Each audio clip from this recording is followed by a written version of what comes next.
Well, that only took 2 months. Harry Turtledove's Southern Victory series imagined a world where the American Civil War ended with the Confederate States of America becoming its own independent nation. The end to one conflict, however, is merely the start of a century of hatred between the two former allies. It's a century that spans over 9 books, and in the case of this YouTube series, 4 parts. In this video series, Emperor Tigerstar and I are focusing on the world and history that Turtledove crafted. Timeline 191. Alliances are shifted and victories are changed simply because the South is now a force to be reckoned with. These videos are meant for those who are interested in the scenario, but don't want to go through the novels themselves. They aren't summaries of character motivations or plot-by-plot details, just the simple big history of events that transpired and why they transpired. But hey, perhaps after listening to this, you want to get into the books as a result. Who knows?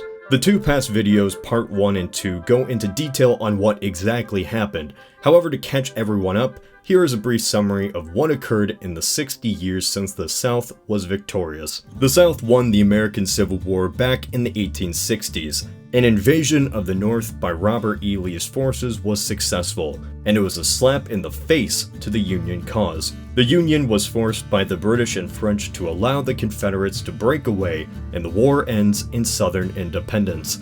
This forever destroys the relationship between the North and these two. A few decades later, the South tries to get Mexican land. The US threatens war. Knowing there is no way they can win without these two helping, the South realizes it won't get help without getting rid of slavery. And so, even though it goes against much of their code, slavery is officially disbanded and the South gets help. War breaks out. The United States gains the German Empire as a friend, but it doesn't stop it from being beat yet again by the coalition. Instead of the US being united for a single alliance, it's now split. The North aligns itself with the Central Powers against the British and French allied Confederates. Surprise, surprise, war breaks out yet again. World War I, the Great War. In this alternate timeline, the war is also on the American homeland. The North American front is just as brutal as the Western and Eastern fronts of Europe. Union and Confederate forces stalemate at the Mason-Dixon line as a hellscape of trench warfare begins to take shape. Since the British are enemies, the US invades the populated areas of Canada and permanently occupies the territory. The war in Europe goes entirely different. The French mutiny and surrender. Custer, who survived, introduces the first use of tank warfare, or barrel warfare, against the Confederate lines. While the front line collapsed, the oppressed blacks in the South had enough and rebelled against the Confederates. A socialist black rebellion spread throughout the Mississippi Valley. Valuable resources are used to destroy the uprising, but it's enough that the North can break through. The South is defeated. The British are defeated. World War I ends with a Central Powers victory. Germany gains territory, the US gains Kentucky, part of Texas, and Canada. So, I think we're all caught up. It's the 1920s, only a few years after the war. The South is now devastated by the loss of this. Feeling victorious by winning 1 out of 3, the United States punishes the South for the war. Pretty much just what happened in Germany. War reparations, limit on military, you get the point. And just like in our Germany, being subject to humiliating defeat and punishment from your enemies doesn't mend ties. The atmosphere in the 1920s North America is that there will be another conflict. It seems that the North and South are just destined to forever clash.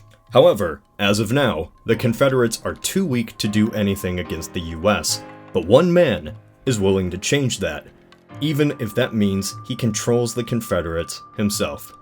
And his name was Jake Featherston. Really should have been a better name. Oh well. Jake Featherston served in the war against America. Never being allowed to be promoted due to a grudge from the officers, he became bitter towards much of the authority from Southern higher-ups. The capitalist, aristocrats, officers, politicians, he wanted to wipe the slate clean. Not only that, he blamed the socialist black rebels for stabbing the South in the back and causing them to lose the war. Well, luckily for him, he found a new ideology that embraced his hatred of everyone but himself. The the Freedom Party. Featherston had a knack for expressing his views, and gained popularity for his rousing speeches against the blacks and politicians who were destroying the Confederacy. I think you can see where this character arc is going. The South losing the Great War created the situation where a new authoritarian leader and ideology would rise to take over the Confederate States of America. Over the course of the 1920s and 30s, the Confederates see the Freedom Party in a far better light due to rousing speeches and economic decline. Basically, a substitute for these guys. But what else was occurring while this guy was gaining popularity? The United States was dealing with its own ideological insurrection as well. Unlike our 1920s, this US wasn't roaring. In fact, jobs were still difficult to come by, and the poor were turning to more radical beliefs. Socialism wasn't as hated in the US as in our timeline. Instead, socialists began to win major victories in elections, becoming the new rivals to the Democrats, who had sat pretty comfortably for decades since the Republican Party had died. The author of The Jungle, Upton Sinclair, an avid socialist, which was what the book was meant to be about by the way, ran for president against Teddy Roosevelt and won the election. Sinclair, trying to be peaceful, eased reparations, allowing the South to have a more favored view towards the North.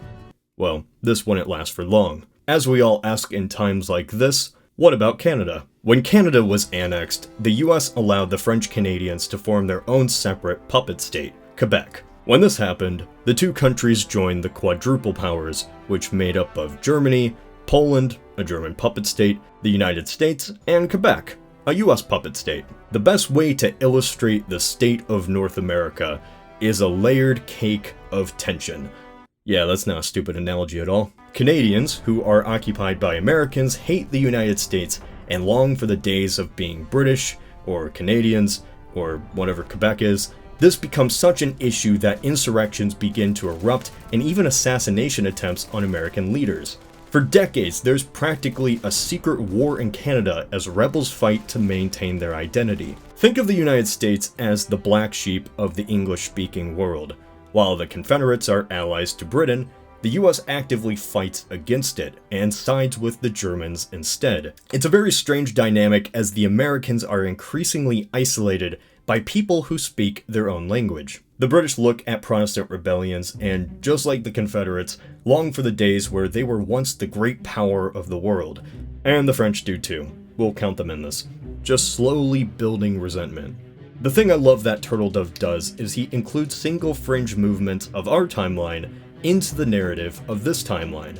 The British politician Oswald Mosley in our timeline ran a small group called the British Union of Fascists. They were promptly shut down once the war began. However, in Turtledove's world, Mosley's views are not only mainstream, they're prominent. He leads a group called the Silver Shirts, which influenced the British Parliament into a hardline stance. In France, they are simply done with democracy altogether. The Republican experiment failed in the eyes of many Frenchmen.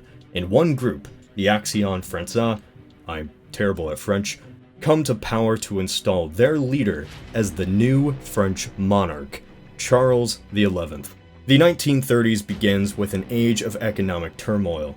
It appears that radicalism has grown throughout the Western world.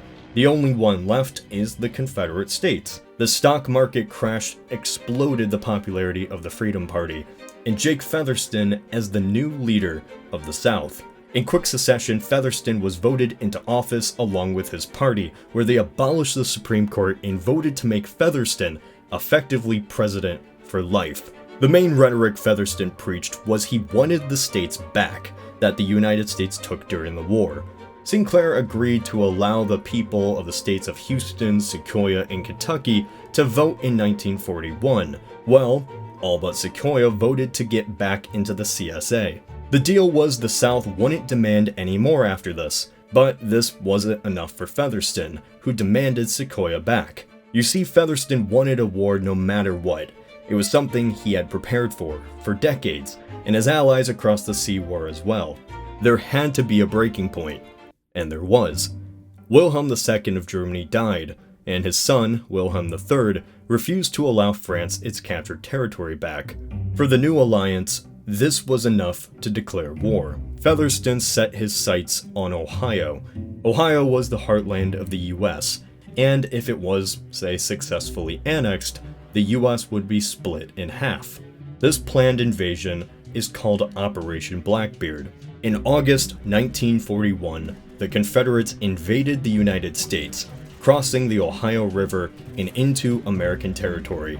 In the span of a week, they fought to Lake Erie, and the military presence that was there was entirely destroyed. Featherston wasn't too smart.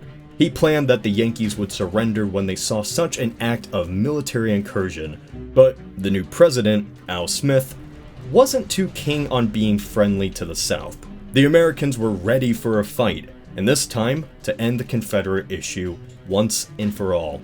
Featherston and the CSA effectively signed their death sentence with the invasion of Ohio. And so, World War II began. The conflict would be even more devastating as the North and South fight for the fourth and perhaps final time.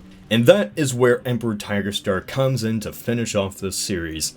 I think he's been waiting to for a very, very long time. I could talk about this book all day, and there's plenty of smaller details I've left out, so if you want to read about how these events occur, I seriously recommend these books spanning a century of alternate history. So, what series do you want me to cover next, if any? Tell me in the comments. This is Cody of Alternate History Hub.